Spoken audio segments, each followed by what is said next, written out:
Hello, it's been a bit since I've been on here before, but we've got some good news. I'm back. And the other good news is the museum is not moving. It is sitting, staying here. So I'm going to talk a little bit about the museum and things that's happening. Now, if you're coming into Brecon and you're taking the road out, or you leaving the centre and you're walking down, on your left-hand side, it's like a castle. It's called the barracks. And on the pavement, on the outside, is a line of trees. Now, I'll come back to the trees in a sec. I don't want you hanging about, okay? Now, barracks in Brecon is famous for the 24th Regiments going over to South Africa to fight in the Zulu Wars. Now, in the Zulu War, at this Lulwana, the regiment basically got annihilated. The reinforcements went from this barracks through the gate, turned right, and marched down the road, and just by the Clarence, there's a turn-off to the right.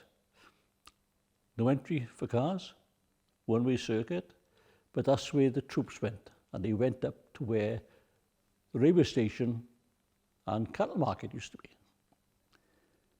Now, because the reinforcements went from here, the people of Brecon planted 24 lime trees outside. And these are in the pavement on the same side as the museum. The thing to remember is, if you're going to count them, have someone with you, because when you get halfway, you might fall asleep. But there is definitely 24 there. I counted them.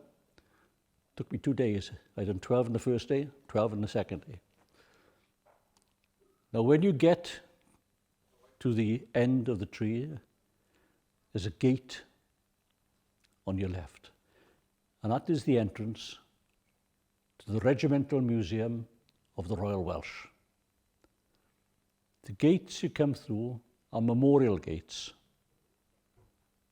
They were put there in memory of one of our past members of the regiment. I'm not going to say who it is, because when you come up, you can have a look and you can find out. Now, you enter through the gates. So you come through the gates, and on your left and on your right is a wall. I will deal with the left side first. On the wall that's adjacent to the pavement is a plaque in memory of David Rattray that was murdered in the drift a couple of years ago. There is also a plaque to the bandmaster that was killed in the Zulu War. On the right-hand side, you've got a memorial slab to a member of the Devon and Dorsets and a member of the Royal Regiment of Wales that was killed while on operational duties. You've also got the headstone of the grave of John Williams, a Bleak Fielding. Little point about John Fielding, a Bleak Williams, from Cwmbran. Now, a lot of you won't know this, but Pathé News, that's your gran and gramps. They might not know either, but never mind.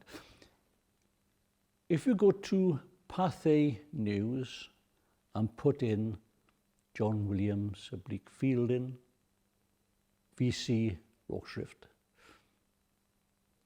you can watch his funeral, because he was the last member of the regiment and a recipient of the Victoria Cross from the Zulu Wars.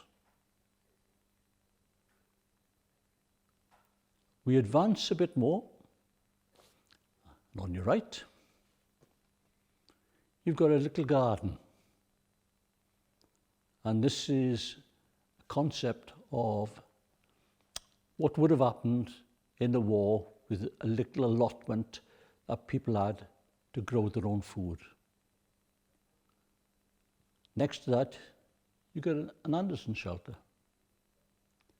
Now, if you want to go in and have a look, just see a member of staff in the museum, and we'd be more than happy to come out, open the shelter, and for you to have a look inside. The only thing wrong with this is this Anderson shelter is level. When the original ones were in the garden, there were steps going down about another 3 or 4 foot, all depending on how far they wanted to go down. And there was bunks in them. There was anything you wanted in them. There was a kettle. You could make a cup of tea. And all these people were sitting there, quite happy in this shelter. But it wouldn't stop a bomb, so we just stayed in the house. But that's up to them. On the other side, on the left, there's a guard sentry post. This one was confiscated and brought down to the museum when the regiment was doing public duties at the palace. He didn't need all them boxes up there anyway. So we'll now look in at the front of the museum.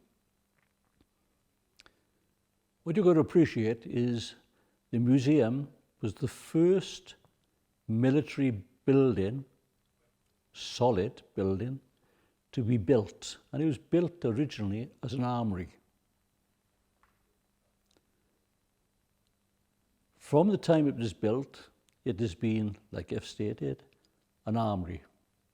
It has also been a QM's overflow show. It's also been a cookhouse, a sergeant's mess, a guard room with cells. The Regimental Museum opened, and I remember seeing a book, and in this book, in the medal room that today has got 3,500 medals, there's 3 medals and 5 photographs. And the armoury had about 4 weapons in there, and one of them was a Piat. And that's a projectile infantry anti-tank weapon. Don't know where that's gone, but I'd like to find one of them.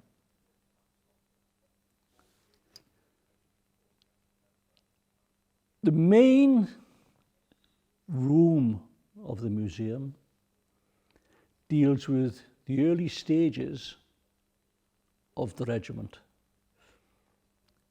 deals with some of the battles in the First World War.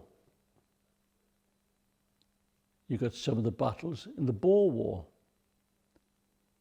You've got the Victoria Crosses right in front of you.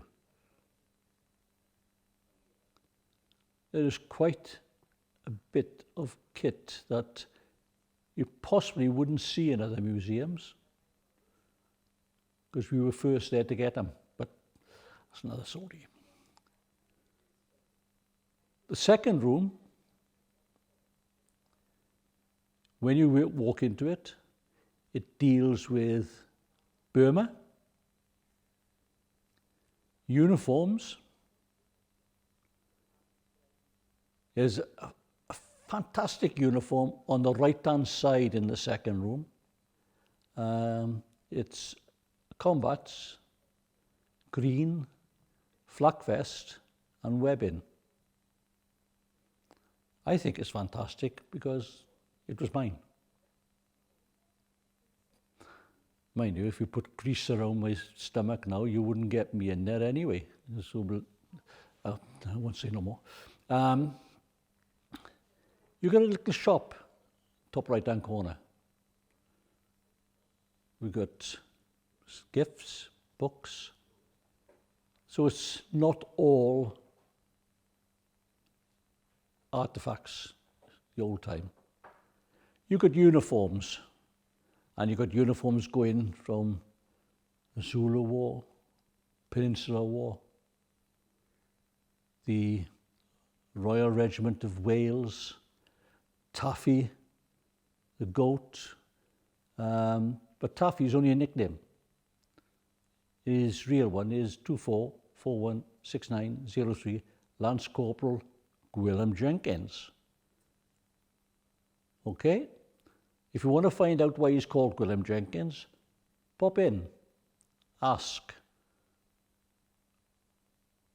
We might tell you. But on a Saturday, I'll definitely tell you, and I'm up here every Saturday, so till the end of September. You've done the second room, as I said, because the shop and the uniforms. So you go into the Zulu room. Now, the Zulu room has got a couple of dioramas, and the main one in the middle of the Zulu room is the most accurate diorama you can get. It was built by a very good friend of mine, very good friend to the museum, and he was an ex-curator of the museum, and he was a warrant officer class 1 in the Royal Artillery. And he was a curator, like I said. He was here for a couple of years. Bill Kanan. You've got artifacts from the battlefield at Islindwana and Rorke's Drift. And when you're in there, top left-hand corner is the Union flag. Now, this Union flag was the one that flew above Rorke's Drift right the way through the battle.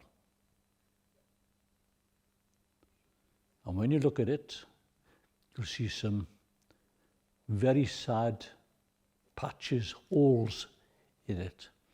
But if you look at the top half and then look at the bottom half, you'll find that they're a mirror image of each other. And the reason being is when it was taken down and folded up, a soldier that shall not be named at this account put it in his knapsack. And it was wet. And when they started searching for it and they found it and they took it out of his knapsack, some parts of it were mouldy. And that is the patches you can see.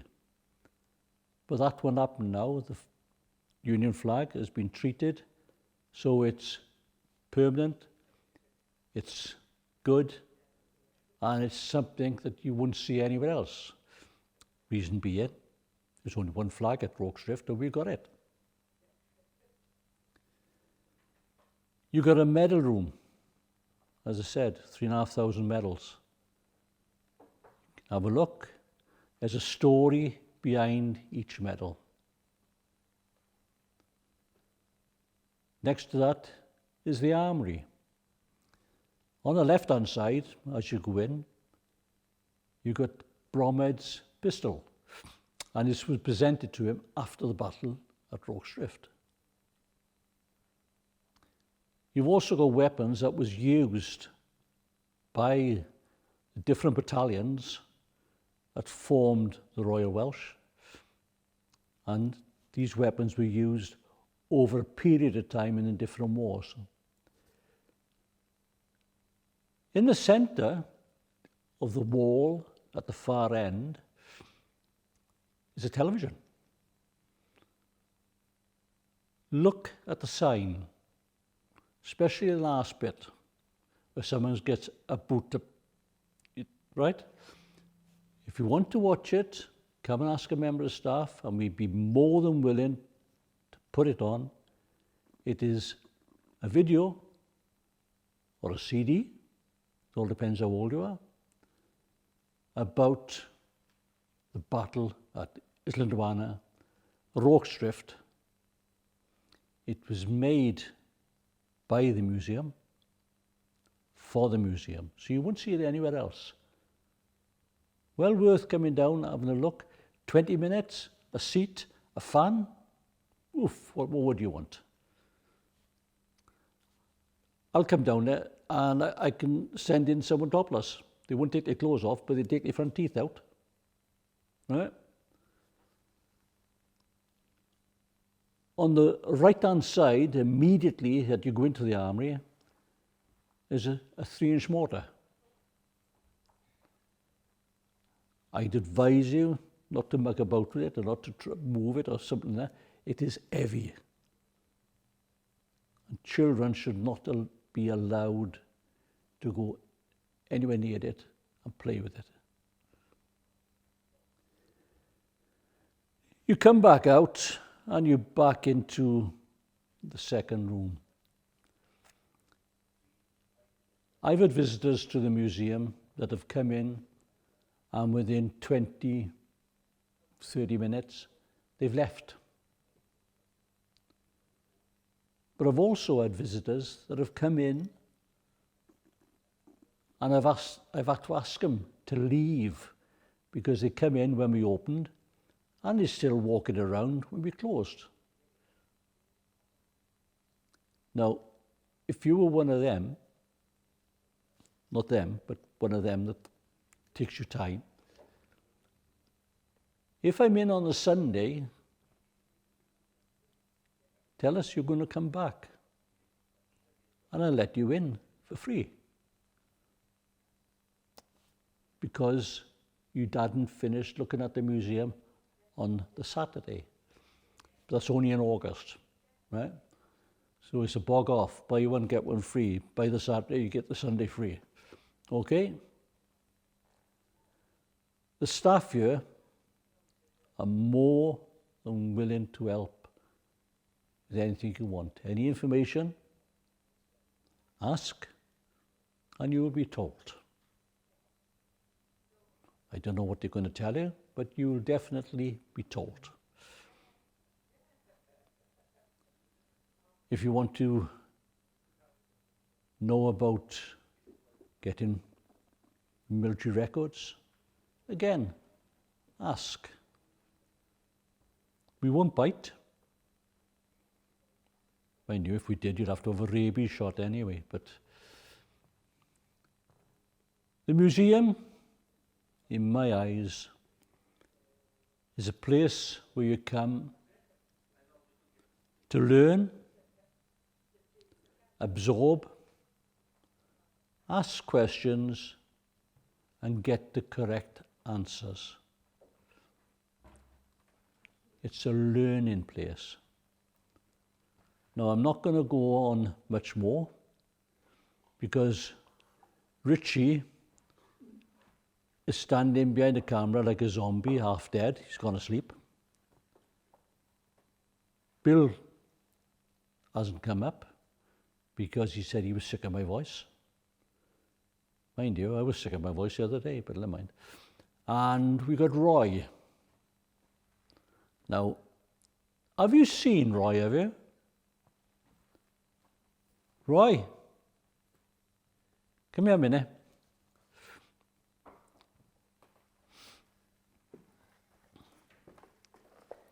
Now this boy, now this one here, right, is a Jackson fan. What's his first name? Michael. See it? He knew him straight away. Because when he stands up, he's got one leg black and one leg white. And Michael Jackson said in a song, black and white. Very good. So he's a living, well, I don't say living, but he was in RCT, which was the Royal Court Transport. I think it was Rondakan and Taff, and they hadn't told him that he was wearing the wrong cap badge, but he can't help it. He goes to places I like to go, but I wouldn't do it. Right? But I won't go no more on that. So I've explained about the walk down, the trees, the gates at a memorial, the plaques to Rattray, the bandmaster, and on the other side, the two soldiers, one from the D&Ds, one from RW, the headstone of John Williams, the little garden, the Anderson shelter, and how it would have been built up, the museum as the first brick building or military building in Brecon. And I've taken you around it. Well, I haven't taken you. I've told you about the museum because if you want to see it, you'll have to come down here and have a look. Right? On the 20th, I don't know if this will be ready, but if it's not, you've missed it. It's a goat Saturday. We're fetching the regimental goat up. You can talk to him, he won't answer. And you can pat him or you have a photograph with him, but that is the day that you can get really close to the goat. On Sunday, 21st of this month, there is an antiques military fair in the middle of Brecon. Now, it's a nice place to go. There's some nice equipment there. The only thing I could say or warn you is don't buy anything I want, because I'll be there first. Right? Now, I'm not saying no more. I think I've bored you enough. But there is a prize to come up. And what it is, we are trying to get together the 1879 group, which is a reenactment of the Zulu Wars. We're going to try and get them together, and we're going to have a discussion on the Zulu Wars, and I mean wars, all of them, Islandwana, Rorke's-Drift, Ulundi, and we're going to find out what they know about what really happened and what didn't happen, because things you see in the film, things you see in the paper, are not always correct. I don't read papers, I don't watch the news, because I'd have to phone up the Samaritans and ask them, is it true? I know he's fallen asleep. Right. Antiques Military Fair, 21st. Don't buy anything I want. Right? Museum's open on that day. You're more than welcome to come down and find out what you've bought. And buyer beware. Ask questions before you get it, because you can't take it back and say, oh, I want my money back. Okay? I'm not going to say no more, because I'm boring myself as well as anybody else. And come and visit. It's worth yes, a visit. come and visit the museum. And I got a little message for Richie. Go on. I've only done that twice now, right? And he doesn't like it, but I don't care. Keep safe. Look after yourself. I'm getting thin. no one has bought me a sweet yet. Well, thank you for watching. Don't forget, press the buzzer or whatever it is, register, and whatever. Ring the bell, subscribe. Pob hwyl a diolch yn fawr. What he said, and what he said, okay, ring the bell, subscribe, and Michael Jackson in the background by you. Someone, you've forgotten one room we haven't been in. We've been everywhere else. The toilet. You can explain the toilet in Gwyn's little pan. You can either stand up or sit down. You can go into that as well. Just check in. On entering the museum, on the left and right, there are two toilets. One for the male, one for the female. And you can go in there and you can have a, right? Because that's the nearest I'm going to say to crap, is clap, right? Now, Richie brought it up, so I'm going to explain a word. And the word is shit. Where it comes from. When we went over to Egypt, long time ago, and they found these pyramids with dead cats in them, because cats to the Egyptians were gods, they shipped all the dust, the powder, everything, and they put it over and they sent it across to the UK to be sold as fertilizer. Now, a couple of the ships that left Egypt never got to the UK. Some sunk, some got blown up. So they wanted to know what was happening. So there was like an inspector went on there just to see how things were done. And they found out that some of the sailors, when they wanted a cigarette, went down into the hold, pulled the canvas back, tarpaulin, had a cigarette, got back out, but in that time, water would have got in to the hold. Now, this fertilizer was always on the bottom of the ship. And when it got wet, it produced a type of methane gas. The more it got wet, the more gas you got. And when these sailors, not British sailors, more likely merchant navy, and lots of, when they went down and pulled the canvas back and got down for a cigarette and lit the lighter, the methane exploded. Damaged the ship, sunk, dead, gone. So what they done, on the side of these sacks, they put SHIT. And that's all it stands for, is Ship I in Transit. So these bags weren't allowed to be put at the bottom, they were put in the middle where they couldn't get wet. And that's all the word stands for, is Ship I in Transit. So that's the meaning of a word, but the toilets are there anyway.